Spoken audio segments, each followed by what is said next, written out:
PT Trimitra Transpersada Tbk atau perusahaan yang dikenal lewat merek Bilog terus memperluas ekosistem layanan cold chain atau rantai dingin, di mana perseroan mengambil langkah dengan menambah fasilitas pergudangan berpendingin sebagai bagian dari strategi ekspansi bisnis logistik secara nasional.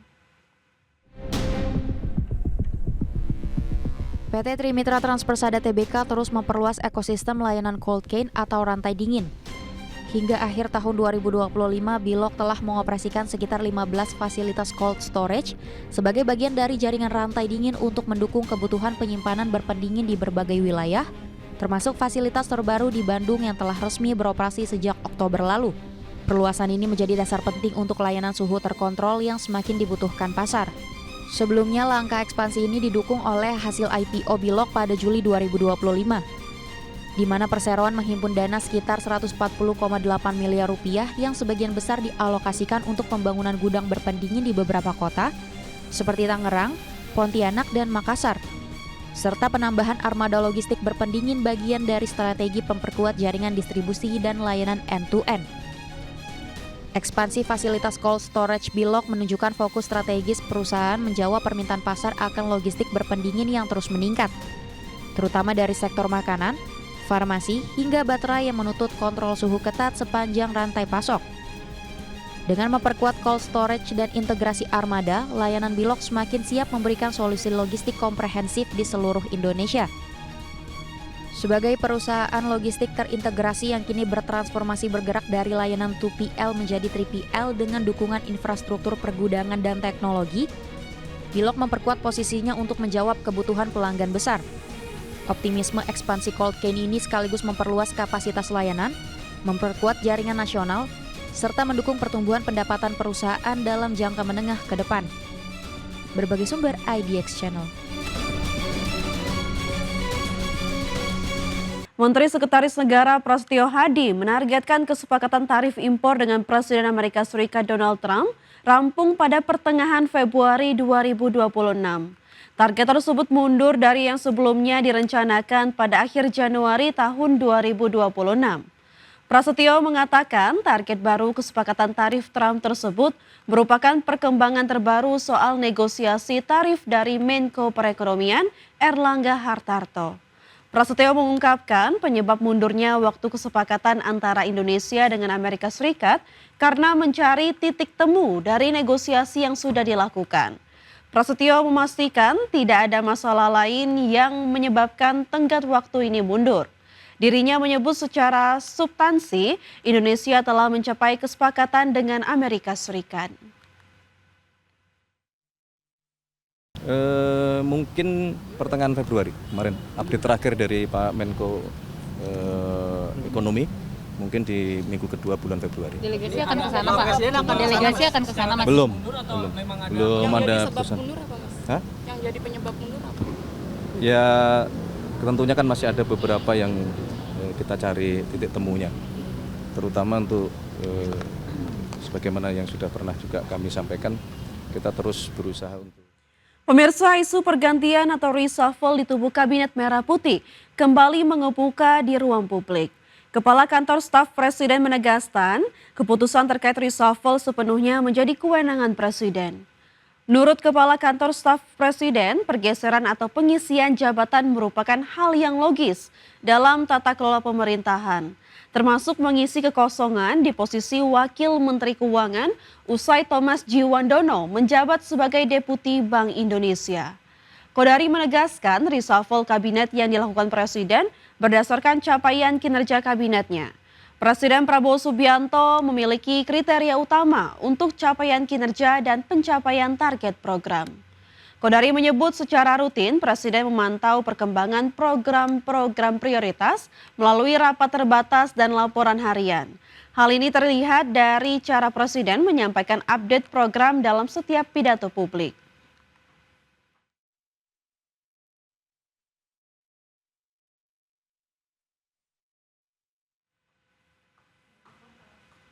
Menteri Keuangan Purbaya Yudi Sadewa merombak 22 pejabat eselon di lingkungan Direktorat Jenderal Bea dan Cukai.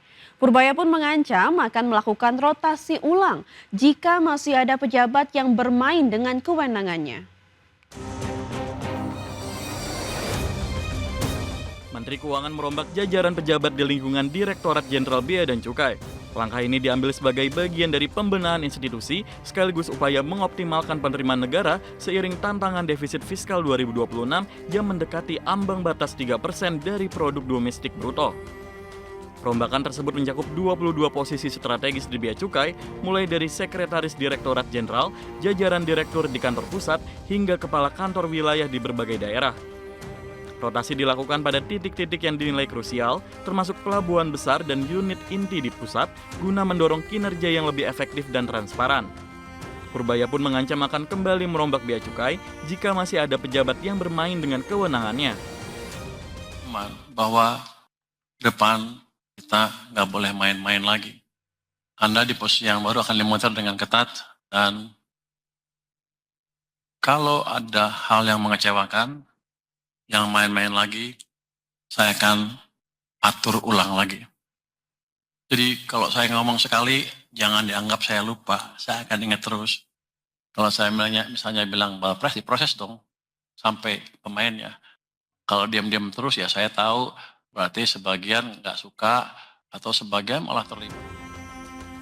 Purbaya juga memastikan tuntutan kinerja tinggi kepada para pejabat yang baru dilantik. Ia meminta seluruh jajaran bekerja lebih keras untuk memaksimalkan pengumpulan penerimaan dari sektor kepabeanan dan cukai, serta memastikan tidak ada ruang bagi praktik yang merugikan negara. Jakarta, Raharjo Patmo untuk IDX Channel. Menteri Sosial Saifullah Yusuf atau Gus Ipul memaparkan perkembangan program sekolah rakyat. Saat ini sekolah rakyat rintisan telah beroperasi di 166 titik yang tersebar di 34 provinsi. Gus Ipul mengatakan operasional sekolah rakyat mencakup 3 jenjang pendidikan, yakni SD, SMP, dan SMA. Operasional sekolah-sekolah tersebut dilakukan secara bertahap mulai dari bulan Juli 2025. Gus Ipul mengatakan sekolah rakyat yang saat ini sudah beroperasi ini ada yang sudah dibangun di lahan permanen, ada pula yang masih menumpang di lahan milik instansi lain. Ada yang beroperasi sejak bulan Juli, 63 titik, kemudian 37 titik operasi bulan Agustus, dan yang terakhir 66 titik beroperasi pada akhir September dan awal Oktober. Nah, kemarin sudah diresmikan secara langsung oleh Presiden. Wakil Ketua Komisi 8 DPR, Abidin Fikri, meminta Menteri Sosial Saifullah Yusuf percepat pembangunan sekolah rakyat. Sebab banyak sekolah rakyat di berbagai sentra dan balai Kemensos yang kelebihan kapasitas sehingga terancam tidak bisa menerima siswa baru tahun ajaran 2026-2027. Abidin menjelaskan skema kenaikan kelas pada Juli 2026 akan menimbulkan masalah serius. Siswa yang saat ini duduk di kelas 1 SMP atau SMA akan naik ke kelas 2, namun ruang kelas untuk siswa baru tidak tersedia lantaran seluruh fasilitas gedung sudah terisi penuh. Abidin mendorong adanya koordinasi cepat antara Kementerian Sosial dengan Kementerian Pekerjaan Umum untuk mempercepat pembangunan fisik sekolah di tingkat kabupaten. Menurutnya, pemetaan antara sekolah yang dikelola mandiri oleh sentra Kemensos dengan sekolah hasil kerjasama pihak luar harus dilakukan secara detail. Yang kami kunjungi di sekolah rakyat, khususnya di sentra-sentra, itu sudah over capacity. Artinya tidak memungkinkan lagi pada tahun ajar baru dia menerima murid. Tahun ajaran kan bulan Juli. Jadi kalau katakanlah yang di sentra itu kelas 1 SMA, dia akan naik menjadi kelas 2.